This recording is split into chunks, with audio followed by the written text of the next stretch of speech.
and we'll give you a full refund.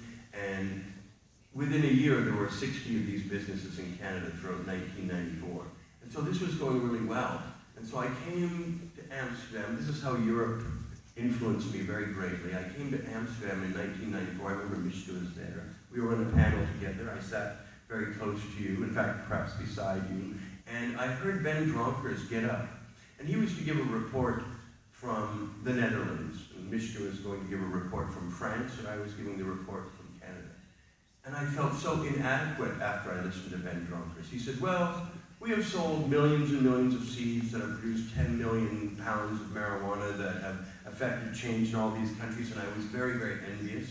And I got up and I said, I love that man. I pointed to Ben Dronkers. I said, I'm going to do exactly what you're doing. So I proceeded to buy a lot of seeds, and I took them back to Canada, and I became the first person in North America to sell seeds, which were theoretically illegal. It becomes, in fact, very illegal because I get raided many times. But we sold over a 10-year period 4 million seeds, mostly to Americans, and they produced huge quantities of marijuana everywhere in Canada and the United States. And what this did, it produced marijuana everywhere, and my slogan became "Overgrow the government."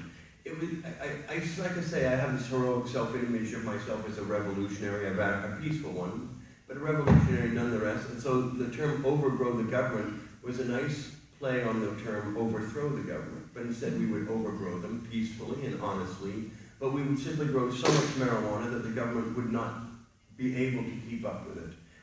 We were just going to outrun them, so no matter how many DEA agents there were, how many policemen, there would never be enough to contain us, this revolution. And I thought to myself, well, I'll do this, I will sell these seeds. And we eventually sold millions of seeds, and we raised a lot of money.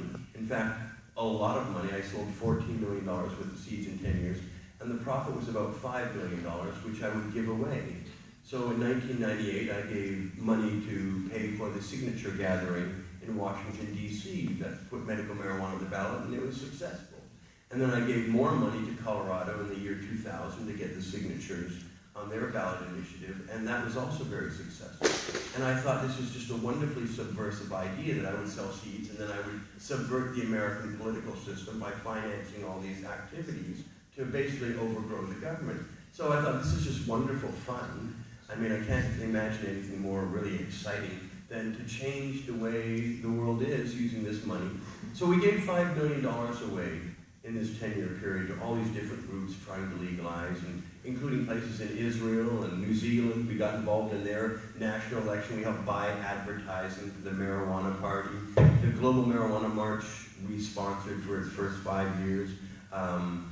Incidentally, we were also the first people to ever have a 420, April 20th, big rally that started in Vancouver in 1995. So there were lots of precedent-setting things going on, but essentially we were seeding North America, literally seeding it for political activity. Because I'm a big believer that political activity needs money, so I wanted to emphasize to people in North America that it's very important to be a capitalist. Only capitalism will allow us to compete with the government. The government has a lot of money and a lot of power.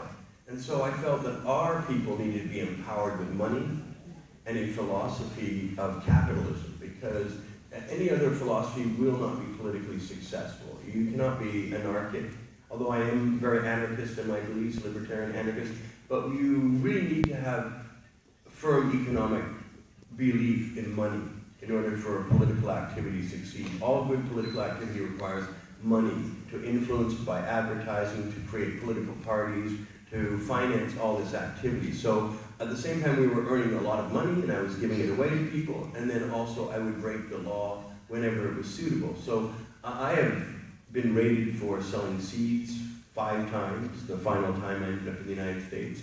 I have been charged for, 1 year in 2003 I went across Canada, and because some judges were questioning the marijuana law at the time, the prohibition, I took a bong and I smoked a bong in front of 18 police stations in every province across Canada. I did get arrested a lot at that time, but I also got a chance to go to court and make my arguments that there should be no marijuana law.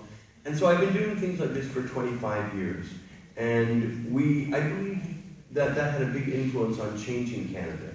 Now in Vancouver we have over 50 clubs, or we call them